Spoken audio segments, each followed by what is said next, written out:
there's a much more direct question for libertarians who reject HAPA. How exactly would you stop a private city society with right-wing values from forming without violating the NAP? The answer, hilariously, is that you must form a libertarian private society of your own and physically remove HAPA. You couldn't. You couldn't. I completely agree with this take. Like, HAPA is the logical conclusion to libertarian ideology. If you're a libertarian and you don't like HAPA, I'm like, okay, well, you might as well become a fucking gay, trans, woke furry.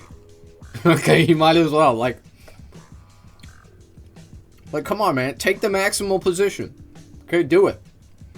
Yeah, I mean, if you want to have a private city, right, a privatized city, then obviously the property owner can, you know, expel whoever he wants from the city. He can kill whoever he wants.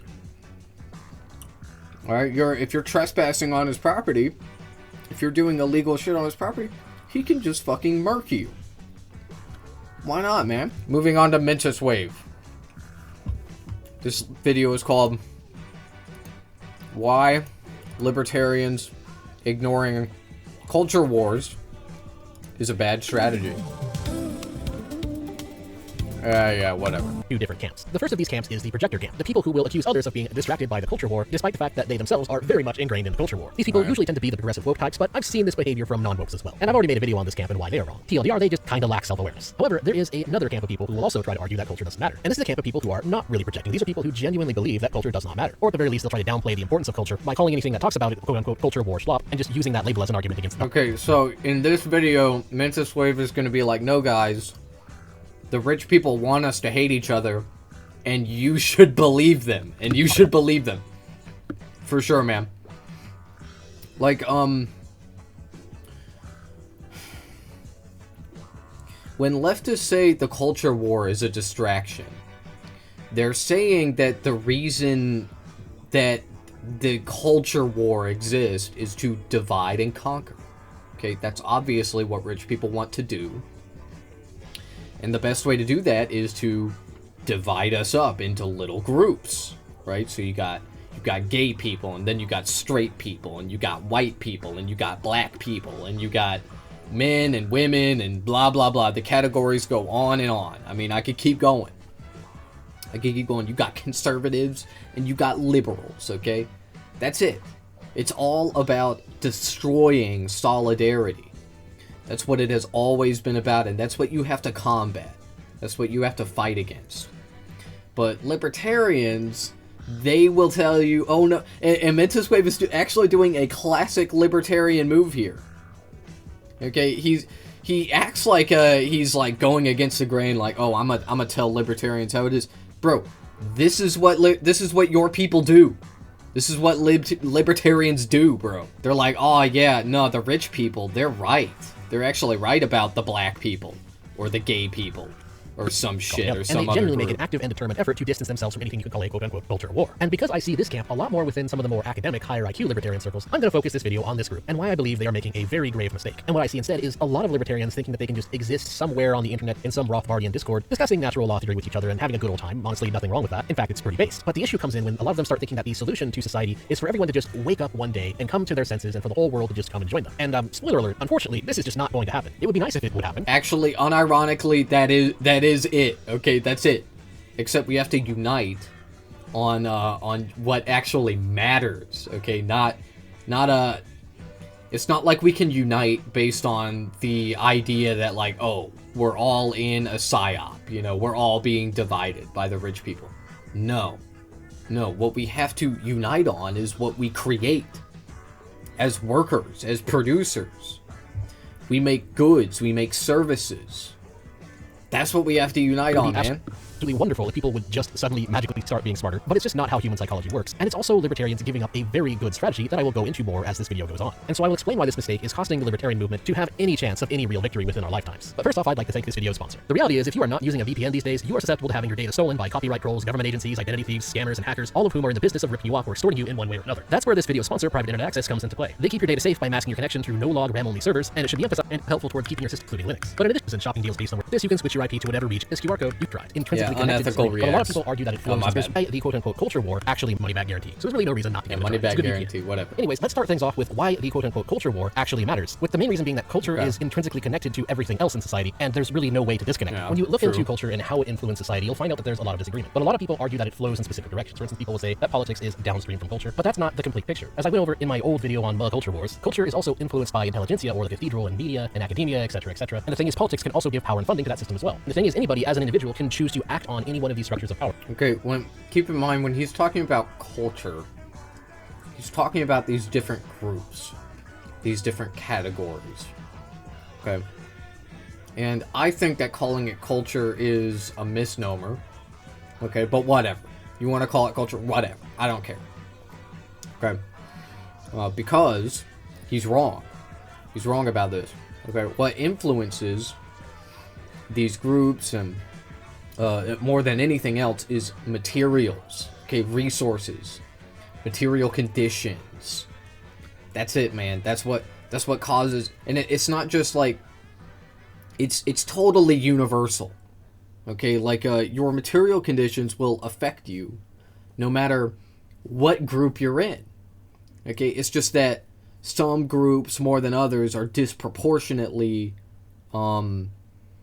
given lower material conditions. That's it. In order to try and influence things into their desired direction. So, for example, you actually can reverse the normal direction that this kind of influence flows by joining politics, and then using that political position of yours to defund certain research groups, or defund or delegitimize a media organization somehow that's pushing a cultural idea, and through that, you will have influenced culture through politics. And because culture can influence politics, culture is therefore a power structure that is just as legitimate as any other political or intellectual institution. And we kind of saw a recent example of this with Elon Musk and Doge. Doge defunded a lot of media contracts the state had with the media because those contracts had a specific ideological bent to them, which caused the media to move a little bit more to the center, which is why you may have noticed in the last 2 years or so that culture itself has kind of been moving more to the center. That doesn't mean that woke ideology is dead. The woke is absolutely still believe what they believe and are basically just biding their time to make a comeback, as evidenced by things like the mixtape fiasco, which basically revealed... No, man, he's bringing up fucking mixtape, man.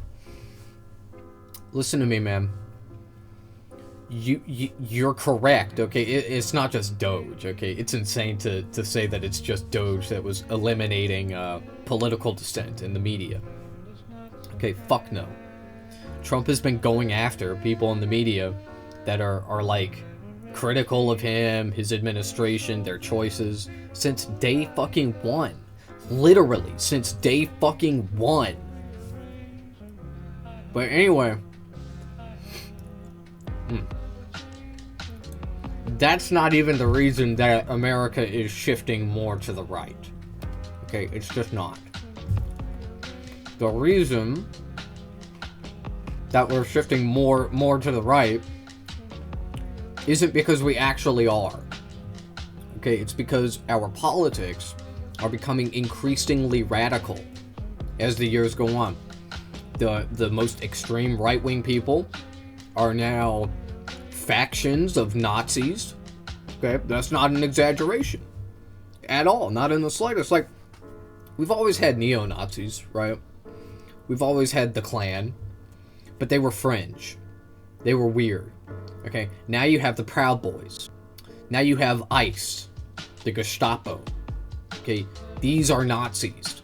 These are real Nazis, and you can say that I'm like posturing or pandering or I'm smearing them, whatever. Okay, it is what it is. We can argue that all day.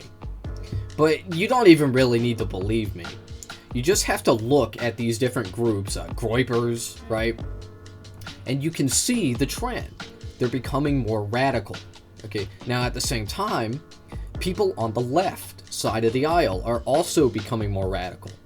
You're seeing more people identify as communist and socialist. And that's because our politics have become polarized, okay? That's it. We've grown very far apart, the left and the right. But we're not as different as you might think. Across the board, economic populism works for candidates. This is just proven. Okay, this is just undeniable. And Dedoy, it's because everyone is poor. And that's why we're radicalizing. When people become poor, they become radical. Okay, sometimes when people become rich, they become radical. When people move, when people jump a bunch of fucking tax brackets, in a very short time span, like, you know, we have been since the recession, the dot-com bubble, right? But like majorly the recession in 2008, which never ended, the never-ending recession is what I like to call it. A lot of people have been radicalized, okay? Just look around you, man. It's obvious. Like, how fucking out of touch can you be where you're like, the right is growing, the right is winning? Like, okay, man. Alright, so you just are living in fairy tale land, I see. Very cool. That the neo-Marxists are still very much in charge of most of the media. But again, things have at least kind of shifted Marxists are in charge of the media. media. No, man. Liberals are in charge of the media. Liberals. Okay, liberals might be socially progressive sometimes, okay, it depends, okay, but yes, libs control the media. Libs are annoying. Libs are the legacy politicians. They are the business as usual politicians. That's what they are. Okay, they're the business as usual politics guys. That's what liberals are. You can get mad at them running the media. I mean, I do too sometimes, but like, it's not fucking Marxist. Like, you can't just say that. You can't just say that like it's true. And like, evidence? What is your evidence? It really just comes down to human psychology, which is kind of the biggest flaw I see with the types of libertarians who believe that the culture war shouldn't matter to libertarians at all. It is often people who are philosophy-minded themselves, and they're making the mistake of psychologically projecting that mindset onto others. But the thing is, most people in this world do not think like that. And so here's some statistics and some studies that will give you some better insight into the psychology of rabbit holes. Yeah, true. You are a nerd. Understanding of what I'm alluding to here. Let's start with religion. Globally, close to 90% of the population will end up just staying in whatever religion they are raised in for pretty much their entire life. It varies slightly from religion to religion, and it can also vary slightly based on the economic status of the country that the person is living in. But at the very least, even in the highest conditions where people have access to free information, this statistic still remains above 50% for most religions. And some people might wonder, okay, why does that matter? Well, what it is, it's kind of the single most obvious proof that the average person really just adopts the ideology and the morality and the belief system of their peer group that they're raised in. They don't really question it, they just kind of go along with the ride. And the thing is, this mentality of the average person extends into more than just religion. There have been many studies on things like this, the development of moral values in cultural contexts. The TLDR of it is that a very sizable chunk of the population largely gets their morality and their sense of ethics in the cultural context of just kind of interacting with others and emulating others' points of views, and then ultimately just adopting the morality of their peer group. It's something that starts at an early age. It doesn't really come from a place of aggressively studying philosophy or anything. For most people, it's actually a very simple thing, and it starts very early in psychological development. This one can be hard to exactly measure because it's kind of a qualitative thing, and of course there's the thing of revealed preference versus stated preference. But when asked about it in the United States, only 7% of people say the media is not a factor in shaping moral values. Of course, depending on people's belief systems, they disagree on whether that's a good or a bad thing. But most people, at the very least, admit that we do get these things from the media. In other words, culture has a very strong impact on how the average person views philosophy, because these are the same things that people discover through philosophy. What is correct? What is moral? What is true? And the reality is, most people are not really interested in studying these things at any kind of academic level. In other words, yes, the layman unironically kind of got their morality from watching Bambi. You can say that that's stupid, but it is how people think, which is then further proven by a lot of other things. For instance, the fact that there's a sizable chunk of the population that just wants to believe what the group believes. Combine that with things like cultivation theory in the media, which shows that people are more likely to believe that the rest of the world aligns with the messages and the morality that is being portrayed on images and TV shows, etc., etc. And it becomes very obvious just how much this can influence the mind of the normie. And here's the big kicker on top of it all. The interest a person has in going deeper into philosophy and studying things like ethics and natural law theory, for example, for libertarians, greatly differs by average IQ. And the thing is, we know by this point that at an individual level, this is largely genetic. In other words, Tyrone and Cletus are never going to become well-read philosophers. It's just not going to happen. They are going to get their philosophy from a combination of Saturday morning cartoons, Skibbity Toilet, and whatever their fourth grade teacher had to say. And then when they grow up, this isn't really going to change. It's just going to become Netflix shows and whatever ideology is portrayed as popular within the area that they live in. That's just how it is with a lot of people. And you can complain about it, but the thing is, you really can't fault people for it, because again, a lot of it is genetic. There was actually a very recent study that a lot of people were talking about on X about this. That was a genetic association study of human personality types, which showed that the big 5 personality traits, so openness to experience, neuroticism, conscientiousness, agreeableness, extroversion, those things have, to some degree, a genetic component. People are not the same. People are not equal. And really, it's just kind of obvious if you just look at a few basic things. For instance, one question you could ask yourself that could prove this even without some of the more recent studies on genetics is, why isn't everybody Leonardo da Vinci? The average poor person in a first world country... This is just such a reductive way to look at how, like, yeah, man, everyone else is a sheep, and you're really awoken. You're really awake. Yeah, man. I don't know what to tell people that are like this, you know? I don't. Like, how do you convince someone that, how do you convince someone of the theory of the mind? You know? How do you convince someone that everyone else is just like them? Right? Like, yeah, you think you're the smartest, the smarty pants over here with the YouTube channel. You're a fucking dumbass, man, just like the rest of them. Okay, just like all of us. You're as dumb as I am, you're dumber than I am, but you're you're dumber than the average person. Like, I'm dumber than the average person. I think. I don't know. Maybe I'm wrong about that. But, shit. But you are definitely a fucking idiot. That is for sure. And it has nothing to do with genetics. It has everything to do with your material conditions. Alright? Like, I don't think I'm a smart person. Alright? And I try my best not to appear to be. But perhaps I still do sometimes. And that's because I got a very fortunate... I got lucky. I had a very fortunate upbringing. I went to a good school. Lots of attention was awarded to me through no fault of my own. And I am very grateful for that. Alright, but that's why I have the vocabulary that I do. That's why I learned the things that I did. That's why I paid attention in school. It's because I had teachers that probably were underpaid, okay, but they weren't overworked, right? They had smaller classroom sizes. And so a lot of attention was given to me. Anyway, that's not all, okay, because I also think that what I was talking about before, people moving up and down tax brackets, primarily moving down tax brackets, that makes you, that radicalizes you. It makes you think, you know, that sort of thing happening to you, like losing everything, losing all your money. It makes you think, why did that happen? Was it my fault? How could I have prevented this? You know, this is typically what people think when that happens to them. And when you think about this, the conclusion that you are inevitably going to come to is that it really wasn't your fault.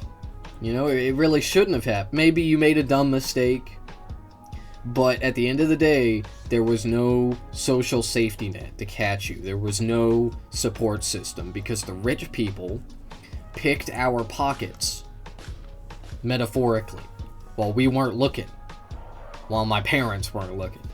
Okay, over the last several decades, rich people have slowly dismantled our institutions that we paid for.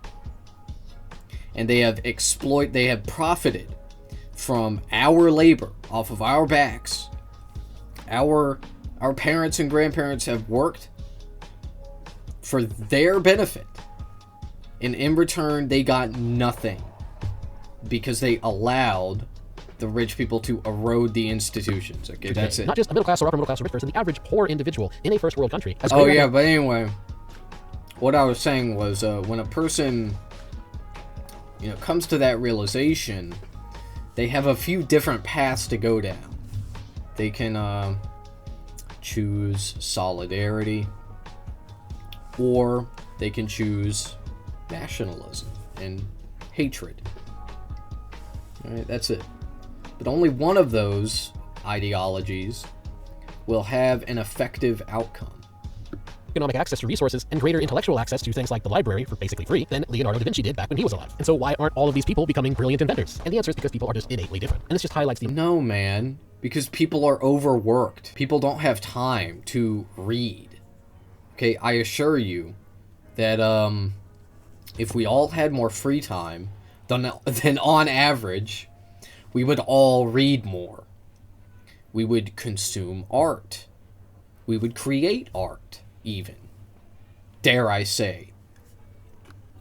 That's the importance of studying psychology and studying its impact on how people think. If you only study philosophy and you only study economics, but you skip out on how people actually think, then you might actually fall for this high IQ projection scheme. And I know because I used to be one of the libertarians that fell for it. I myself used to be one of the people who, culture doesn't matter. The only thing that matters is truth. And that was projection. It's me assuming that, this is what matters to me, therefore it must matter to others. And then I studied psychology and realized how wrong that was. And here's the big kicker. Marxists, neo-Marxists especially, understand this. They get it very well. A lot of times when they try to say, you're being distracted by the culture war, or that the culture war was designed by the capitalists to prevent the proletariat from achieving class consciousness, they're actually just tricking you into ignoring their subversive tactics. And so they know that worming their way... No, that's just facts. That's just straight up what he just said. Okay, for those of you that like aren't fucking communism nerds or whatever, I'll give you a quick recap. Okay, let's hear that again. They understand this. They get it very well. A lot of times when they try to say, oh, you're being distracted by the culture war, or that the culture war was designed by the capitalists to prevent the proletariat. Okay, so the culture war was designed by the capitalists being rich people, okay, property owners, very wealthy people, okay, not your local doctor that makes six figures, but the fat cat business owners, right? They designed the culture war to distract us, to divide us, to make us fight each other.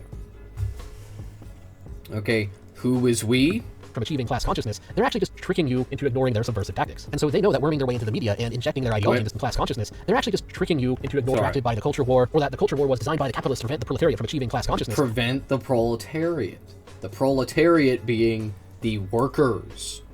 Okay, so what he's saying here is that the communists say the rich people are using the culture war to distract workers, producers, from uniting to collective bargain, to do collective bargaining. Okay, that's what he's saying. That's just true, man. That's just obviously accurate. They're actually just I don't know what else to tell you. Their subversive tactics. And so they know that worming their way into the media and injecting their ideology into, say, Saturday morning cartoons, well, they sound like a silly strategy, but the thing is, it's actually not. Like, the thing is, if you argue with the communist, right, if you really want to, you can disagree with them on some stuff, right? You can cherry pick, right, from their point of view, and you can say, well, I think you're wrong about this, brother. I think that America is actually awesome, brother. You know, we are the most moral nation on the planet. You know, like you.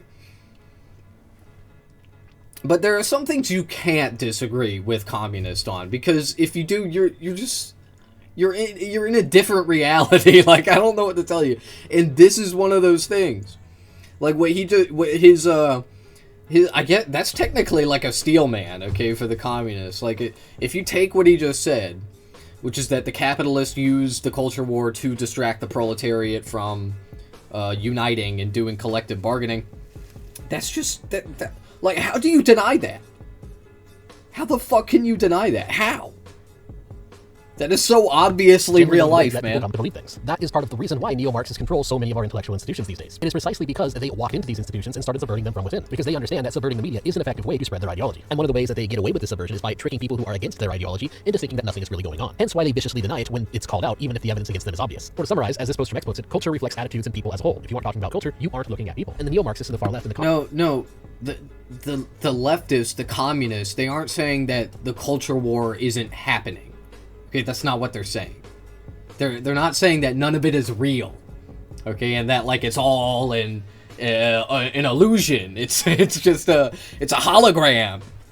You know, it's like fucking being beamed into your retinas by little tiny nanobots. Okay, no, man, it's just it is a tool, and it is a distraction from the capitalist. Okay, they intentionally pit us against each other so that we don't, do a Marvel team up. So we don't do an Avengers Assemble. Communists, they understand. Okay, that's it. They use culture to talk to the people, and then they try to trick you into thinking it doesn't matter, so that way you're not looking at people. You're just looking inward at your echo chamber, and are therefore a non-threat to their... So, yeah, I mean, that's a total straw man, okay? Leftists do not say it doesn't matter. Don't pay attention to the culture war, it doesn't matter.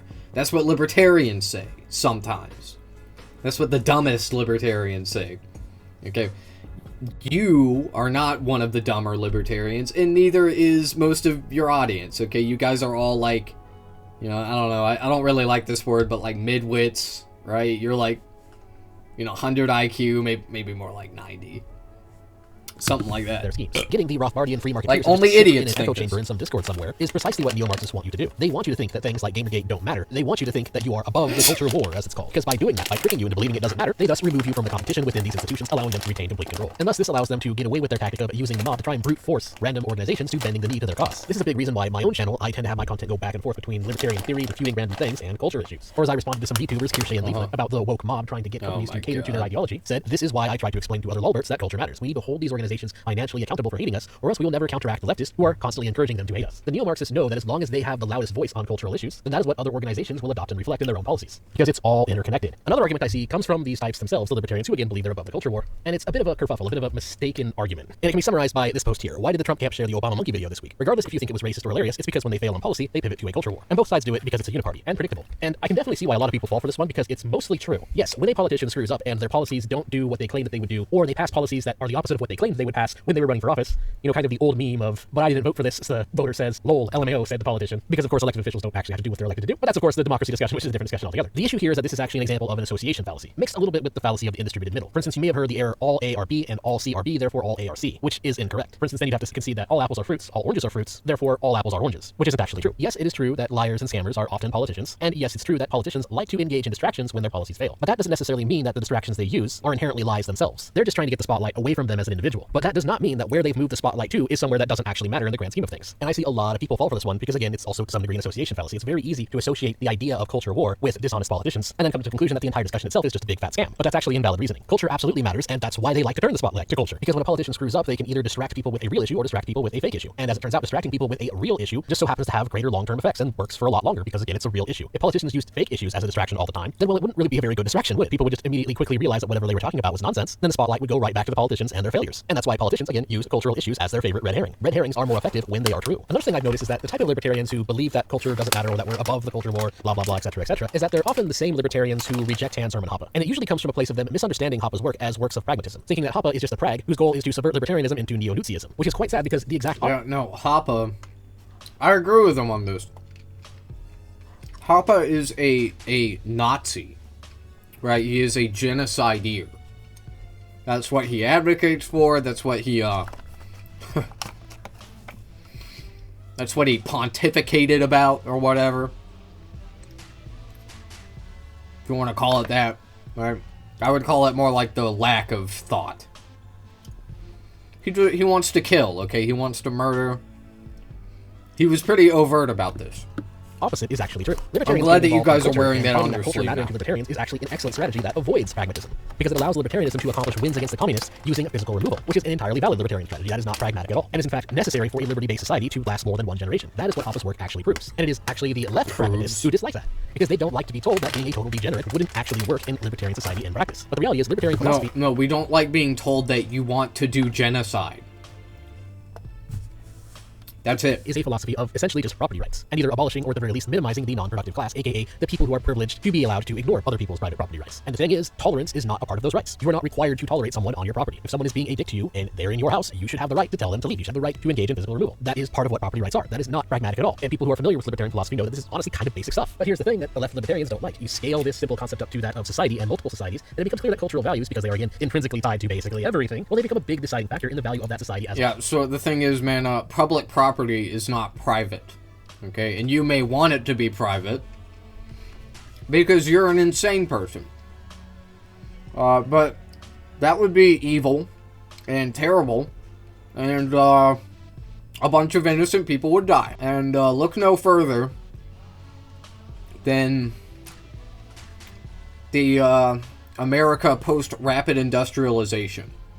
And you'll see exactly what I'm talking about. The whole, as it directly affects its sustainability and ability to pass on the torch and survive for longer than a decade or so. For example, social welfare in a libertarian society would not be an entitlement status-based program like our welfare system we have in many first world countries today in the West. Rather, it would become a privatized system. It would be a system based on, again, private property rights. And thus it makes financial sense to physically remove those who seek to mooch off of that welfare system, rather than as a temporary way to help get themselves out of trouble. And thus societies, by a simple process of natural selection, would end up adopting more low time preference cultural values, which tend to lean conservatives. We've actually seen this in history. If you look at the private welfare systems of the past before the New Deal, we see how they often had behavioral requirements in order to maintain or apply for membership. And those requirements ultimately tended to frown upon on degenerate behavior. And it's really not that hard to understand why. I mean, just imagine yourself as the private owner of one such system. Looking at your finances, you notice that people who are hard drug abusers tend to be, well, net negatives, almost always finding themselves in distress and in need of assistance from the mutual aid fund, and they just keep screwing up over and over and over again. Thus, the incentive to require prospective members to, at the very least, submit to rehab and make a concentrated effort to overcome their addiction becomes the obvious answer to your problem, or just physically removing them altogether by banning drug abusers from joining the mutual aid fund. Because social welfare already is hard enough to take care of the people who fall ill to no fault of their own. And so why should you be taking a profit loss for the people who are the cause of their own problem? So it just makes sense in an actual free society to not be degenerate. It's just more profitable in the long run. And there's also just an inherent problem of hypocrisy of any left libertarian who takes issue with this and tries to reject Hoppe's work or downplay his importance. Here we have the classical liberal caucus of Texas posting a long time ago, which by the way don't hold them accountable for this because they're now under better leadership. But basically they posted this typical meme of basically saying Hoppe bad, thanking all these philosophers for their contributions to libertarian theory, but not Hoppe. To which I responded this: there's a much more direct question for libertarians who reject Hoppe. How exactly would you stop a private city society with right-wing values from forming without violating the NAP? The answer, hilariously, is that you must form a libertarian private society of your own and physically remove Hoppe. You couldn't.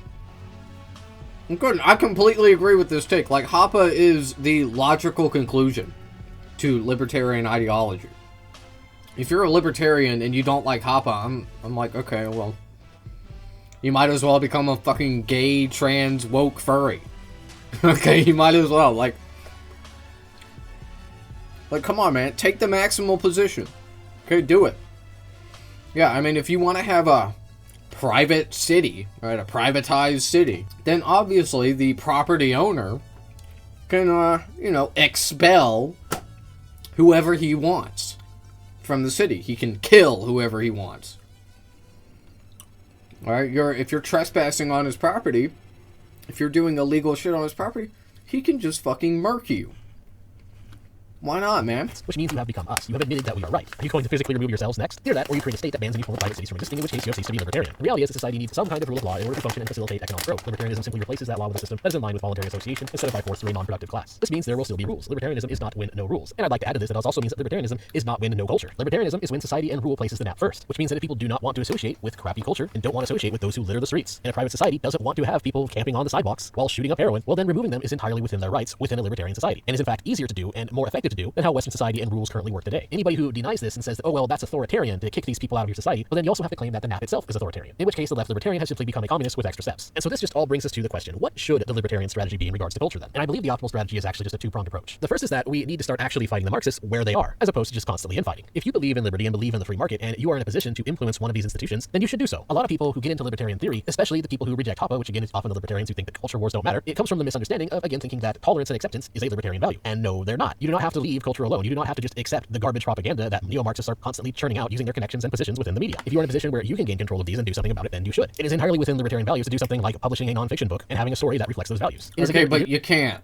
Because you're all in your mom's basement. Very weird blindside that currently exists within libertarian strategy. You're all sweating in your mom's basement. Way to talk to ordinary, normal, everyday people in a way that doesn't sound completely preachy. Because when you just come to someone and if you were to walk up to someone on the street and just say, hey, do you want to talk about Rothbard's theories on the anatomy of the state? I mean, let's just be real for a moment. You're going to come across as a total autist. That is not how the average person comes to believe things. And it often makes very little sense to me because it's often also the people who are the anti-pragmatic, naptists, nap worshippers, those type of libertarians who look down on these cultural issues. And yet cultural issues are a libertarian strategy towards getting more libertarians that does not violate the NAP. It is actually one of the most effective non-pragmatic strategies we have. And yet what I'll often see, for example, in my own channel, is I'll make a video calling out some journalists for some Marxist subversion, and yet one of these naptists will come and go, oh, this is culture war schlop. Because apparently when I was not aware of it, not calling out neo-Marxist subversions of our media institutions and just doing nothing while the neo-Marxists continue to retain complete control and brainwash the next generation with their nonsense, apparently it just became an unspoken rule in libertarian circles that we're just going to let the neo-Marxists do that and not push back against it at all. And yes, I know I'm kind of breaking one of my own rules here and engaging in some libertarian infighting with this video here, but it really needs to be called out and emphasized just how toxic this mentality is to the liberty movement as a whole. It's like they're addicted to losing or something. Or in other words, the Marxist subversion of our cultural institutions is good, actually. It is completely within libertarian ethics and philosophy to do so. It does not violate the NAP in any way. It is basically free real estate and free libertarian strategy that the current Libertarian Party officials just kind of look at and look down on and just completely ignore. And that's ridiculous. It is untapped potential, and again, it just completely ignores how psychology works. The idea that everyone will just suddenly come to their senses and decide to be a philosopher and decide to aggressively study economics, and that everyone would do so if they just had the right environment, well, that mentality falls into the same fallacious thinking of the liberals who fell for the tabula rasa scam, believing that everybody is just a blank slate, and if we all had the perfect environment... Yeah, look, man, the reason that your fellow libertarians don't want to try is, it's because, well, how do I put this? Your ideology, right, your worldview is so unpalatable to the average person. You can't make it palatable. Like, you just can't. Like, libertarianism is unironically the most disgusting, right? The most horrendously stupid ideology in modern liberal democracy. Okay, and that doesn't mean people don't buy it, right? That doesn't mean nobody falls for it. But if you think you're gonna obtain the popular demand, you're dreaming. Okay, it's so laughably stupid. You know, now the more people radicalize, like I was talking about earlier, the more people will join your ranks. Okay, but make no mistake, to most libertarians, this is a means to an end, right? Plenty of libertarians, especially the newer people, they just want to kill. They just want to do genocide. They don't really have any, like, ideological backbone. Okay, they're angry. Okay, they're dissatisfied, they're frustrated, and they want to kill. They want to kill brown people. And junkies, okay, undesirables. Commies. Obviously. We would all be Einstein, and the evidence is kind of in. This is just not the case. It is not true. People are different, and many psychological traits are genetic. Libertarians need to accept this and move past this. The other prong of this strategy is just attacking the current culture issues from a libertarian perspective. And one very good angle of this is showing how a lot of the cultural decay is actually due to, again, the welfare state. Here's a really good article from Mises Squire, The Cultural Consequences of the Welfare State. The basic idea of it is just using the state to entitle people to the things that the mutual aid societies of the past used to do instead. Early systems in the 1800s being compulsory insurance for accident, health, disability, and age, pensions, and then called this state socialism. And again, these are things that people could already buy and join from private markets. And here's the thing, this state socialism was not done to make these programs more efficient, but rather it was done to generate dependence and loyalty. It certainly wasn't because it's more profitable. If intelligence is genetic, where is the intelligence gene, Mentis Wave? Where is it? What is the intelligence gene? Like, tell me what it is. How can I make a designer baby that has 200 IQ? Come on. By the way, just to be clear, okay, Mentis Wave is positing, right? He is saying, he's making a claim that intelligence is inextricably linked to your genetics.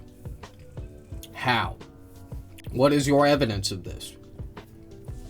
I'd be very interested in hearing it. The fucking Einstein existed, so therefore... That's not a fucking argument. That's one guy that most people theorize, or most people that like know about this shit, researchers, whatever, they think he probably had like a pretty high IQ, but not like a record breaking. Okay, the reason Einstein was so great is because of his creativity. Okay, it wasn't his intelligence. Right, that played a big role. Like, he needed to be capable of like higher abstract thinking, but he didn't take what physicists thought they knew at the time for granted. He thought outside the box. He thought space-time is relative, right? He didn't just he didn't assume that Newtonian physics were correct, even though they, mostly, perfectly described everything we could see at the time. Like, the only thing that didn't make sense in Newtonian physics was, number one, they couldn't find the gravity particle, right? And under Newtonian physics, there needed to be a particle for gravity, right? The force of gravity. And they couldn't explain Mercury's orbit around the sun. So, anyway, it's really very interesting, and even if you're not a smart person like me, I highly recommend you read into general relativity. It's a pretty interesting topic. They're costing society way more in the long run. But the bigger problem is that it gets rid of the physical removal aspect, which would ordinarily allow the free market to weed out degeneracy. And here's the thing, this has been going on for so long that people have essentially forgotten about it. One of the key issues with libertarianism I see coming from kind of general bog standard conservatives is that they think that what we're seeing in our cultural degeneracy and decline of the West is due to woke capitalism, when in fact the exact opposite is true. It's because we got rid of the financial constraints on degeneracy and replaced them with entitlement, as the welfare state completely lacks the behavior requirements that naturally show up in mutual aid societies of the past. And so thus, crime rates, dependency, structural unemployment, parasitism, psychopathy, and hedonism have increased. And the article explains the reason. It's that for the public, government moderation has only disadvantages. is. When you receive a subsidy without any kind of quid pro quo, there is no incentive to be more productive in the future. As a result, productive activity and long-term forecast decline, redistribution taxes to most productive individuals by removing their incentive to produce, leading to the infantilization and moral degeneration of civil society. And to add to this, the thing that a lot of people look at today is the question of public trust and the failure of multiculturalism, with the standard complaint being that Western society keeps getting flooded with immigrants, a lot of whom are strangely non-productive. And the reason why is because the welfare state kind of incentivizes them to come here without actually needing to be productive. And so now Western civil... This is just a lie. Alright, immigrants, for those of you that don't know, immigrants on average pay more in taxes than they take than the average American. Okay, this is a fact. It's crazy, man. Is finding itself in a position where the people like immigrants are a net positive on the economy because of what they produce, because of the taxes they pay in. Okay, they are like way up over American, over the, naturally born Americans. Now, I can't speak for other countries, okay? That's just what I know about my own country. That's it. Society and are funding that society, well, we find ourselves being forced to fund the welfare of our effective replacement. And because the welfare state is, again, an entitlement, it doesn't actually have any kind of behavioral or cultural or any kind of value requirement to it. And by value in this context, I mean social values, the need to be a civilized human being. Because these entitlement systems lack that, well, the situation we find ourselves in was inevitable. Or as the article points out, the welfare state has led to the elimination of the responsibility to act decently, encouraging incivility, vandalism, and lawbreaking. And honestly, when you take a step back and look at it from an outside-in perspective, it's kind of obvious. When you eliminate the need to be a decent person in order to have access to the social safety net of society, then, well, surprise, surprise, people are going to come in and have no incentive to be decent people. And what libertarians need to do is we need to point out that these issues with cultural degeneracy, they're just going to keep happening so long as we have this entitlement system. Because a lot of conservatives, they'll just go down the rabbit hole of becoming a white nationalist or something in response to this. But then they'll want to keep the welfare state. They don't want to do anything about getting rid of the welfare. And they don't realize that if you have a welfare state with, say, white people only, so ethno-nationalist socialism, I mean, sure, that might be a little better than multicultural socialism, but it's still socialism and it's still entitlement, and so people will still lack the incentive to actually be decent human beings. And so you're really not fixing much unless you get rid of the entitlement. With the irony being that the welfare state actually hurts the poor because the welfare state makes society suck. And so when libertarians take a step away from this and just completely ignore the culture war, we're kind of giving Marxists a platform to sell their own solution. Their solution to cultural degeneracy, their answer to why the streets have so much trash, why there's a lack of social trust, why is housing so expensive, why do we have all these homeless people? Well, the neo-Marxists, they like to get their little claws on the media and sell the idea that this is all because of capitalism, which is a complete lie. It was all caused by state socialism. And yet the neo-Marxists are constantly creating stories within video games and within movies and TV shows and books, etc., and have fully ingrained themselves into intellectual institutions. And then they use the cultural decay that's largely caused by them as evidence of late-stage capitalism, selling the idea that it's the lack of equity and lack of free stuff and lack of entitlement that's causing all of these issues. And when libertarians, when we walk away from this, when we say that, oh, the culture wars are beneath us, well, we're just handing the neo-Marxists... No, man, it's the lack of regulation. It is all of that stuff, unironically. But the more convincing argument to someone like this is all about regulation, okay? Because what these people will tell you, what libertarians will tell you, is that regulation bad. Regulation bad. But you can point to history and say, look at what regulation has done for workers. Look at how it has saved lives. Look at how it has improved people's lives, right? And welfare, at the end of the day, is also made to do that, right? But what do? They turn around and they call it entitlement. Okay, entitlement. But you can't really say the same thing about worker protections, right? Workplace regulations, labor restrictions. You know, when it comes to OSHA and like workplace rules and being protected from death and bodily harm at your workplace, that is entirely because of regulation. And it is demonstrably false to say that market incentives would cause companies to protect their workers, because they didn't do that in the past, in history, you know, in the before time. Before there was regulation, children would lose their fingers in sewing machines. Workers would be crushed and die easily, and there would be no repercussions for it.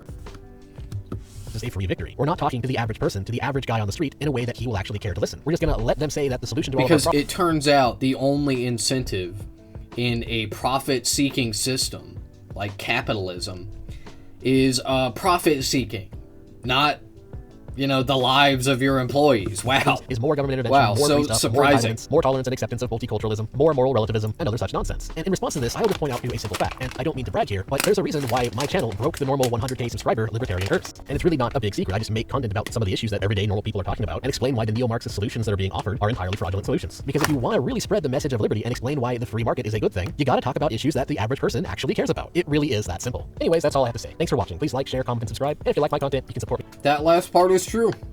You know? Can't argue with that.